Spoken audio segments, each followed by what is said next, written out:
নমস্কার। আজকে কর্কট রাশিকে নিয়ে বলবো। কর্কট রাশির ক্ষেত্রে 2026 কেমন কাটবে, কর্কট রাশি কোন দিক থেকে লাভবান হবে, কোন দিক থেকে বিশেষ সাবধান, কোন বিশেষ উপাচার করবে, এগুলো সমস্ত কিছু তুলে ধরবো। তো যাই হোক, অনুষ্ঠানটি শুরু করার আগে সবার প্রথম বলি, এটা গ্রহের গোচর এবং চন্দ্র রাশি অনুসারে বলা হচ্ছে, কারো কোনো রকম ব্যক্তিগত কুষ্টি ধরে আলোচনা নয়। যদি অনুষ্ঠানটি ভালো লাগে তাহলে অবশ্যই লাইক, শেয়ার, কমেন্ট অবশ্যই করবেন, তার সাথে সাবস্ক্রাইব করবেন। আগামী দিনে কর্কট রাশি সম্পর্কিত বহু বহু ভিডিও দেওয়া হবে। যারা জ্যোতিষ সংক্রান্ত বিষয়কে ভালোবাসেন, গুরুত্ব দেন, ইন্টারেস্টেড, আশা করছি তারা বিশেষভাবে উপকৃত হবেন। তো যাই হোক, অনুষ্ঠানটি শুরু করছি। কর্কট রাশি হচ্ছে মমতাময়ী রাশি, ভাবুক প্রধান রাশি, জলতত্ত্ব রাশি। কর্কট রাশিকে মায়ের সংজ্ঞা দেওয়া হয়েছে, পরিশুদ্ধ জল, যে জল পান করে জীবন ধারণ করা হয়। তো কর্কট রাশির 2026 সংখ্যাতত্ত্ব হিসাবে যদি দেখি তাহলে এটা সূর্যের বছর। তো সূর্যের সাথে চন্দ্রমার তো মিত্রতা, এবং সূর্য হচ্ছে দ্বিতীয় ঘর, ধনসম্পত্তির ঘরের অধিপতি। অর্থাৎ সূর্যের বছর অনুসারে কর্কট রাশি কিন্তু যথেষ্ট ভালো, কারণ রাজা কোনো সময় চাইবে না যে তার কোষাগার খালি থাকুক। অর্থাৎ অনেক অপরচুনিটি অপেক্ষা করছে কর্কট রাশির জন্য 2026। আজকে বিশেষভাবে তুলে ধরবো কয়েকটি গ্রহকে নিয়ে। সেটা হচ্ছে দেবগুরু বৃহস্পতি, রাহুকেতু এবং শনি। এই চারটি গ্রহকে নিয়ে বিশেষভাবে তুলে ধরবো, এবং অন্যান্য গ্রহের সম্বন্ধে যে আলোচনা সেটা গোচরে বলবো, নক্ষত্র ধরে ধরে। কারণ নক্ষত্র আর চরণ আর নবাংশ এগুলো নিয়ে বলতে গেলে বহু লম্বা ভিডিও হয়ে যাবে, অত সময় নাই কারোর। তো যাই হোক, কর্কট রাশির ক্ষেত্রে এই চারটি গ্রহকে নিয়ে বিশেষভাবে আলোচনা করব। তো কর্কট রাশির এবং তার সাথে বলবো এমন 5টি ঘটনা যেটা কর্কট রাশির জন্য কিন্তু 2026 অপেক্ষা করছে। 2026 কর্কট রাশির জীবনে 5টি ঘটনা ঘটতে যাচ্ছে। এই 2026 এক বছরের মধ্যে এই ঘটনাগুলো ঘটবে, যেগুলো জীবনকে কিন্তু আমূল পরিবর্তন করবে কর্কট রাশির। তো কর্কট রাশির ক্ষেত্রে দেবগুরু বৃহস্পতি হচ্ছে ভাগ্যের ঘরেরই অধিপতি। কর্কট রাশি যে রাশিটা তৈরি হয়েছে, এর কিন্তু যে ত্রিকোণটা, এই ত্রিকোণটা কিন্তু এক কথায় বলতে গেলে জলতত্ত্ব এবং ধর্ম ত্রিকোণ। কারণ পঞ্চম ঘর বৃশ্চিক রাশি জলতত্ত্ব, ধর্মের ঘর যেটা নবম ঘর, যেটা হচ্ছে মীন রাশি, এটাও জলতত্ত্ব, রাশিও হয়ে গেছে জলতত্ত্ব। আর দেবগুরু বৃহস্পতি হচ্ছে ভাগ্যের ঘরের অধিপতি, আর মঙ্গল হচ্ছে পঞ্চম ঘরের অধিপতি। তো দেবগুরু বৃহস্পতি এই কর্কট রাশির ক্ষেত্রে কিন্তু একটা সব থেকে বড় ভূমিকা 2026 কিন্তু পালন করবে। এবং দেবগুরু বৃহস্পতির মানে আশীর্বাদ পাবে এক কথায় বলতে গেলে কর্কট রাশি জীবনে বহু বহু বহু ক্ষেত্রে এগিয়ে যাবে। চারিদিক থেকে সুনাম সুখ্যাতি কিন্তু অর্জন করবে এই কর্কট রাশি, কারণ গ্রহদের অবস্থান এরকমই। কর্কট রাশির বর্তমানে কিন্তু না আছে শনির সাড়ে সাথী, না আছে শনির ঢাইয়া মাইয়া, এগুলো কিচ্ছু নাই। কিন্তু শনি অবস্থান করছে আবার সেই ভাগ্যের ঘরে, আর রাহু অবস্থান করছে কিন্তু সেই অষ্টম ঘরে। এক নজরে দেখে নেওয়া যাক যে দেবগুরু বৃহস্পতি যে পরিবর্তনটা হচ্ছে সেটা কীরকম পরিবর্তন। দেবগুরু বৃহস্পতি তো বর্তমানে তো বক্রিয় অবস্থায় রয়েছে, এবং 11ই মার্চে দেবগুরু বৃহস্পতি কিন্তু মার্গী হয়ে যাচ্ছে। দেবগুরু বৃহস্পতি 11ই মার্চে মার্গী হবে, এবং জুন মাসের 2 তারিখে দেবগুরু বৃহস্পতি কিন্তু রাশি পরিবর্তন করবে। তো জুন মাসের আগে পর্যন্ত দেবগুরু বৃহস্পতির এই যে দ্বাদশ ঘরে অবস্থান মিথুন রাশিতে, দেবগুরু বৃহস্পতির যে শুভ পঞ্চম দৃষ্টি সেটা কিন্তু পড়ছে তুলা রাশিতে, যেটা হচ্ছে কর্কট রাশির ক্ষেত্রে শুক্রের ঘর, অর্থাৎ শুক্রের মূল ত্রিকোণ রাশিকে দেখছে। সেরকম দেবগুরু বৃহস্পতি দ্বাদশ ঘরে অবস্থান করে ষষ্ঠ ঘরকে দেখছে। ষষ্ঠ ঘরটা হচ্ছে দেবগুরু বৃহস্পতি নিজের মূল ত্রিকোণ রাশি ধনু রাশি, এবং নবম দৃষ্টি দিয়ে দেখছে দেবগুরু বৃহস্পতি শনির মূল ত্রিকোণ রাশিকে, যেটা হচ্ছে কুম্ভ রাশি, এবং সেই ঘরে অবস্থান করছে আবার রাহু। রাহু সম্পূর্ণভাবে দেবগুরু বৃহস্পতির আয়ত্তে। এবার দেবগুরু বৃহস্পতি যে মীন রাশি, যেটা ভাগ্যের ঘর পড়ছে, ওই ঘরে আবার শনি অবস্থান করছে। তো শনিও দেবগুরু বৃহস্পতির আয়ত্তে চলে এসছে, কারণ শনি বর্তমানে বছরের শুরুই কিন্তু থাকছে শনি এই দেবগুরু বৃহস্পতি নক্ষত্র পূর্বা ভাদ্রপদে মার্গী অবস্থায় যাচ্ছে। এবার জুন মাসের 2 তারিখ পর্যন্ত দেবগুরু বৃহস্পতি দ্বাদশ ঘরে অবস্থান করে, তার যে প্রভাব যথেষ্ট ভালো থাকবে। তারপরে যখন দেবগুরু বৃহস্পতি উচ্চ অবস্থায় চলে আসবে, জুন মাসের 2 তারিখে রাশি পরিবর্তন করে রাশির উপরেই চলে আসবে দেবগুরু বৃহস্পতি, তখন দেবগুরু বৃহস্পতি যে দৃষ্টিগুলো সেটা পঞ্চম ঘরে বৃশ্চিক রাশিতে পড়বে, সপ্তম দৃষ্টি পড়বে একদম রাশির সপ্তম ঘর মকর রাশিতে, এবং নবম দৃষ্টি যে পড়বে একদম ভাগ্যের ঘর মীন রাশিতে। অর্থাৎ দেবগুরু বৃহস্পতি বর্তমানে যে অবস্থাতে রয়েছে, এই অবস্থাতেও নিজের মূল ত্রিকোণ রাশিকে দেখছে যেরকম, সেরকম দেবগুরু বৃহস্পতি জুন মাসের 2 তারিখে যখন রাশি পরিবর্তন করবে, তখন ভাগ্যের ঘর নিজের সাধারণ রাশি মীন রাশিকে দেখবে, এবং সেই সময় কিন্তু শনি ওই ঘরে অবস্থান করছে। তো 2026 শনি আর রাহু সম্পূর্ণভাবে দেবগুরু বৃহস্পতির আয়ত্তে। যে দুটি গ্রহ এই কর্কট রাশিকে বিচলিত করবে, চারিদিক থেকে মানে একটা সমস্যা তৈরি করবে, কারণ দুটি তো পাপ গ্রহ, যতই ভালো অবস্থাতে থাকুক পাপ প্রভাব তো দিবেই। এটা তো হচ্ছে নিয়ম। শনি আর রাহু যতই অবস্থায় ভালো থাকুক, যত ভালো অবস্থাতে থাকুক, যেরকম দিবে সেরকম কিন্তু আবার পাপ প্রভাবটাও দিবে। এটা হচ্ছে এদের মূল স্বভাব। কারণ কয়লাকে হাজার ধুলোয় কয়লা কালোই থাকবে, আবার সেই কয়লা জ্বালালে আগুন হবে, সেই আগুন দিয়ে আবার অনেক কাজও হবে। তো সেরকম জিনিসটা কিন্তু। তো দেবগুরু বৃহস্পতির আন্ডারে এই দুটি গ্রহ কিন্তু থাকছে। এটা হচ্ছে সব থেকে বড় পাওয়া কর্কট রাশির এই 2026-এ। এবং এই 2026-এ যখন জুন মাসে দেবগুরু বৃহস্পতি রাশির উপর অবস্থান করবে উচ্চ অবস্থায়, তখন তো নিজের নক্ষত্র পুনর্বসুতেই থাকছে প্রথমে, এবং বাদবাকি যে দুটি নক্ষত্র সেটা হচ্ছে কি, যে পুষ্যা নক্ষত্র এবং অশ্লেষা নক্ষত্র। পুষ্যা নক্ষত্রে চলে আসবে হচ্ছে দেবগুরু বৃহস্পতি জুন মাসের 19 তারিখে পুষ্যাতে চলে আসবে, পুষ্যা নক্ষত্রে চলে আসবে রাশির উপর উচ্চ অবস্থায় জুন মাসের 19 তারিখে। তখন শনির নক্ষত্রে অবস্থান করে শনির উপর দৃষ্টি থাকবে, এবং শনি কিন্তু দেবগুরু বৃহস্পতির রাশিতেই অবস্থান করছে। তাহলে কত সুন্দর হচ্ছে। শনির নক্ষত্রে অবস্থান করবে রাশির উপর উচ্চ অবস্থায়, পুষ্যা নক্ষত্র সব থেকে ভালো নক্ষত্রের মধ্যে, সেই নক্ষত্রে থাকবে এবং শনির উপরই দৃষ্টি থাকবে। কত সুন্দর অবস্থান। তারপরে অশ্লেষাতে ঢুকবে আবার আগস্ট মাসের 18 তারিখে। অশ্লেষা নক্ষত্রে আগস্ট মাসের 18 তারিখে ঢুকবে, সেটা হচ্ছে বুধের নক্ষত্র। বুধের নক্ষত্রে আগস্ট মাসের 18 তারিখে প্রবেশ করবে, রাশির উপরে উচ্চ অবস্থায় থাকবে। তখনও এই শনির উপর অবস্থান, শনির উপর দৃষ্টি থাকবে। তারপরে আবার দেবগুরু বৃহস্পতি 31শে অক্টোবর উচ্চ অবস্থায় রাশি পরিবর্তন করবে। কারণ দেবগুরু বৃহস্পতি তো অতিচারী ভূমিকায় রয়েছে। অতিচারী ভূমিকায় তার এই পরিবর্তনটা কিন্তু এরকম হচ্ছে। 31শে অক্টোবর দেবগুরু বৃহস্পতি আবার রাশি পরিবর্তন করে চলে যাবে রাশির দ্বিতীয় ঘর, ধন সম্পত্তির ঘরে। সেটা হচ্ছে কি সিংহ রাশিতে। তো সিংহ রাশিতে অবস্থান করবে, আর সেই সময় ওখানেতে কেতু অবস্থান করছে। কিন্তু কেতু আর রাহু বছরের শেষে কিন্তু রাশি পরিবর্তন করবে। তখন এই কেতুর সাথে জুতি তৈরি হয়ে যাবে দেবগুরু বৃহস্পতি, ধ্বজাযোগ তৈরি যাবে। তো ধ্বজাযোগটা কি? ধ্বজা হচ্ছে কি? পতাকা। যে পতাকা সবার উপরে কিন্তু থাকে, অর্থাৎ একটা জয়ের চিহ্ন। কত সুন্দর যোগ হচ্ছে, গুরু শিষ্যের যোগ হচ্ছে দ্বিতীয় ঘরে সিংহ রাশিতে।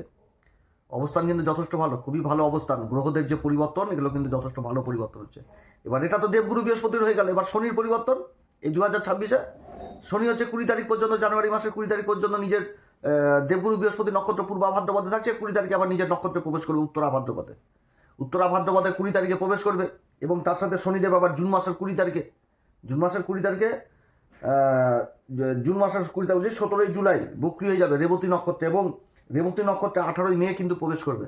18ই মেতে রেবতী নক্ষত্রে প্রবেশ করবে শনিদেব, এবং 27শে জুলাই এই শনিদেব কিন্তু আবার বক্রী হয়ে যাবে। এবং বক্রীকাল অবস্থান কাটবে হচ্ছে 11ই ডিসেম্বর। 11ই ডিসেম্বরে যে শনি কিন্তু আবার যে মার্গী হবে। এটা হচ্ছে শনিদেবের পরিবর্তন। শনিদেবের পরিবর্তন কিন্তু এরকম হচ্ছে। এবার রাহু আর কেতু। রাহু আগস্ট মাসের 2 তারিখে রাহু আবার ধনিষ্ঠা নক্ষত্রে প্রবেশ করবে, যেটা হচ্ছে মঙ্গলের নক্ষত্র। রাহু প্রবেশ করবে, এবং কেতু আবার 29শে মার্চ এই 2026-এ নক্ষত্র পরিবর্তন করবে, চলে আসবে মহা নক্ষত্র, নিজের নক্ষত্রে। তাহলে রাহু আর কেতুর পরিবর্তনটা এরকম। এবং একদম যে ডিসেম্বরের 6 তারিখে রাহু কেতুর রাশি পরিবর্তন হয়ে যাবে। তখন রাহু চলে আসবে 7ম ঘরে মকর রাশিতে, আর কেতু চলে আসবে হচ্ছে রাশির উপরে কেতু চলে আসবে একদম বছরের শেষে ডিসেম্বরের 6 তারিখে। তখন যে পরিবর্তনটা হবে, তখন আবার বিশেষভাবে আলোচনা করা হবে যে রাহু যে নক্ষত্রগুলো পাবে মকর রাশিতে, সেটা হচ্ছে কি পাচ্ছে? উত্তরাষাঢ়া পাচ্ছে, তারপরে শ্রবণ নক্ষত্র পাচ্ছে, তারপরে ধনিষ্ঠা নক্ষত্র পেয়ে যাচ্ছে। আর এদিকে কেতু আবার এই অশ্লেষা, তারপরে পুষ্যা, তারপরে পুনর্বসু, এই 3টি নক্ষত্র পেয়ে যাবে। এটা 2026-এর একদম শেষ সময়। তো 2026 যে মেন সময়টা, সেটা কিন্তু যথেষ্ট ভালো একটা সময়ের ইঙ্গিত দিচ্ছে এই সময়কালে এই কর্কট রাশির ক্ষেত্রে। তো গ্রহদের অবস্থান ভালো। এবার গ্রহদের অবস্থান যদি ভালো হয়, তাহলে চারিদিক থেকে ভালো হবে। হ্যাঁ, তবে কি সব দিক থেকে যে ভালো হবে সেটাও না। আমি আগে বললাম যে রাহু আর শনি যতই ভালো অবস্থানে থাকুক, এদের পাপ প্রভাব জীবনে থাকবেই, কিছু না কিছু পাপ প্রভাব দিবে। অতএব এটা কিন্তু মেনেই নিতে হবে যে ভালো মন্দ মিশিয়েই কিন্তু জীবন। শুধু যে ভালো ঘটে যাবে আর ভালোই জ্যোতিষী বলবে, সেটা তো বললে হবে না। এর সাথে খারাপ কিছু থাকতে পারে, যেগুলো থেকে সাবধানে থাকতে হবে কর্কট রাশিকে। যেগুলো থেকে আগে থেকেই সাবধান হতে হবে। না তো সাবধানের মান নাই। সাবধান যদি না থাকে তাহলে অন্যরকম হবে। তো যাই হোক, কর্কট রাশির ক্ষেত্রে যেটা সবার প্রথম বলবো, সেটা হচ্ছে কি যে খরচা বৃদ্ধি হবে। কর্কট রাশি খরচ বৃদ্ধি করবে। দেবগুরু বৃহস্পতি দ্বাদশ ঘরে অবস্থান করছে, খরচা বৃদ্ধি হবে। তবে সেই খরচাটা যদি আবার মাঙ্গলিক কাজে বা আধ্যাত্মিক কাজে দিকে করার চেষ্টা করতে হবে। কারণ দ্বাদশ ঘরে দেবগুরু বৃহস্পতি খরচা যদি বৃদ্ধি করায়, সেই খরচা যদি ধর্মের কাজে লাগে, তাহলে সেই পয়সা কিন্তু 4 গুণ হয়ে আবার নিজের কাছে ফিরে আসবে। অতএব এটা কিন্তু মনে রাখতে হবে। জুন মাস পর্যন্ত কিন্তু খরচা বৃদ্ধি রয়েছে এই কর্কট রাশির ক্ষেত্রে। তো খরচাপাতি অবশ্যই হবে, বিভিন্ন রকম খরচাপাতি। গুরু হচ্ছে কি পরোপকারিতা, মায়া, মমতা, প্রেম, ভালোবাসা, সমস্ত কিছু, আধ্যাত্মিক জগৎ, ঈশ্বরীয় শক্তি। অতএব এদিক থেকে ঘোরাঘুরি, থাকা, খাওয়া দাওয়া, আনন্দ, মাঙ্গলিক কার্য, এগুলোর দিক থেকে খরচাপাতি যথেষ্ট বৃদ্ধি করে দিবে। অতএব এদিক থেকে কিন্তু খরচাপাতি হবে, তবে নিজের ভালোর জন্যই হবে সেটা খরচাপাতি। তো নিজের ভালোর কাজে করতে হবে, এটা কিন্তু সবার প্রথম মাথায় রাখতে হবে। তারপরে যখন দেবগুরু বৃহস্পতি জুন মাসের দিকে যখন রাশির উপর উচ্চ অবস্থায় চলে আসবে, তখন কিন্তু আবার প্রেম, ভালোবাসা এবং শিক্ষার জায়গাটা দুর্দান্ত হয়ে যাবে। পিতামাতাদের সন্তানের প্রতি যে প্রেম ভালোবাসা দেখার মতন হবে। এবং বহু কর্কট রাশির মায়েরা রয়েছেন যারা এখনো সন্তান সুখ থেকে বঞ্চিত, এক কথায় বলতে গেলে তাদের সন্তান ধারণের প্রবল সম্ভাবনা থাকবে এই সময়কালে। উচ্চ অবস্থায় দেবগুরু বৃহস্পতি রাশির উপর অবস্থান করবে। অর্থাৎ বাড়িতে কিন্তু মানে সন্তান যারা, যে সমস্ত মায়েরা সন্তান লাভ করতে পারছিলেন না, তাদের কিন্তু একটা ভালো সময়, যদি ট্রিটমেন্ট করে তাহলে আশা করছি এই সময়কালে বহু মায়ের মানে সন্তান যোগ রয়েছে, সন্তান সুখ প্রাপ্তি রয়েছে পিতামাতার। এই জিনিসটা কিন্তু বুঝাচ্ছে দেবগুরু বৃহস্পতির এই অবস্থান। এবং সন্তানের পিতামাতাদের সন্তানের প্রতি প্রেম ভালোবাসার জায়গাটা কিন্তু দুর্দান্ত থাকবে, সেরকম শিক্ষার জায়গাটা কিন্তু বিশেষভাবে দেখাচ্ছে। অর্থাৎ এটা কিন্তু হয়ে গেল দ্বিতীয় নাম্বার, যে খুবই সুন্দর অবস্থান, খুবই সুন্দর অবস্থান হতে যাচ্ছে। এবার কর্মের জায়গাটাও কিন্তু দুর্দান্ত দেখাচ্ছে এই মকর রাশির। এটা কিন্তু তৃতীয় নাম্বার কথা। কর্মের জায়গা, যারা সরকারি বেসরকারি কর্মচারী রয়েছেন বা সরকারি বেসরকারি কর্মের চেষ্টা করছিলেন এতদিন ধরে, এই 2026 কিন্তু টার্নিং পয়েন্ট। বহু রকম কাজ হবে কর্কট রাশির। বিদেশে যারা বিদেশি কোম্পানিতে কাজের চেষ্টা করছেন, বিদেশি কোম্পানিতে কাজ করছেন, তাদের কর্মক্ষেত্রে প্রমোশন রয়েছে। সরকারি বেসরকারি কাজের ক্ষেত্রে সুখবর আসবে। যারা বেসরকারি সফটওয়্যার জানিত কাজের সাথে যুক্ত রয়েছেন বা সফটওয়্যার কোনো কাজ করবেন, এই সমস্ত কাজগুলো কিন্তু যথেষ্ট ভালো হবে এই সময়কালে। কিংবা কর্মের যারা সন্ধান করছে তাদের জন্য যথেষ্ট ভালো। যারা ব্যবসায়িক, তাদের আমদানিতে যথেষ্ট বৃদ্ধি পাবে। এইগুলো কিন্তু হওয়ার প্রবল সম্ভাবনা থাকছে। তারপর কি থাকছে? শিক্ষা জায়গাটা তো বললাম, প্রাথমিক শিক্ষা। 4 নম্বর হচ্ছে উচ্চশিক্ষার জায়গাটা খুবই ভালো দেখাচ্ছে। উচ্চশিক্ষার জায়গাটা দুর্দান্ত দেখাচ্ছে, হেভি দেখাচ্ছে। এবং তার সাথে যে কাজগুলো মানে জেনারেশন টাইপ হয়ে আসছিল, যে ঠাকুর দাদা করছে, তারপরে পিতা করবে, তারপরে সেই কাজটা সন্তানের মধ্যে ভাগ বাটোরা হবে, সেই জিনিসটা বুঝাচ্ছে এই সময়কালে। যে জায়গা জমি সয় সম্পত্তি, এগুলোও কিন্তু একটা ভালো ভাগ বাটোরা বা একটা বন্টনে, এগুলো কিন্তু হতে যাচ্ছে কর্কট রাশির জীবনে। এটা কিন্তু 4 নম্বর কথা বললাম, এটা লিখে রাখবেন, 100% হবে।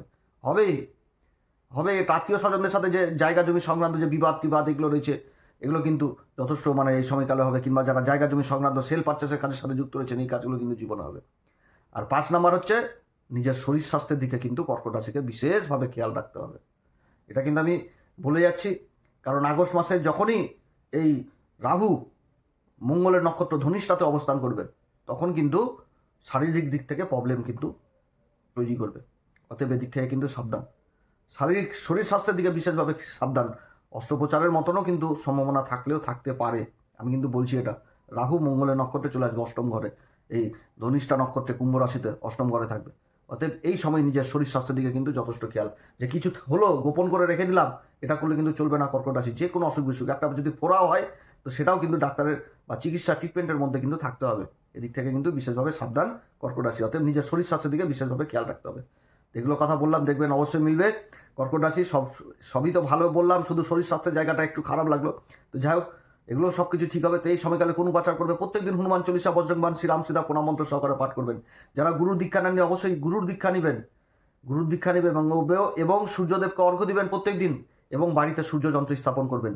এবার সূর্য যন্ত্র কোথায় পাবেন? আমাদের স্ক্রিনে ইউটিউব থেকে একটি অপশন দিয়েছে, এখানটাতে সূর্য যন্ত্র প্রোডাক্ট বলে অপশনে আপনারা ক্লিক করলে সূর্য যন্ত্র পাবেন। যাদের জন্মকুষ্ঠিতে সূর্য গ্রহণ অবস্থায় রয়েছে, তারা কিন্তু অবশ্যই সূর্য যন্ত্র বাড়িতে স্থাপন করবেন।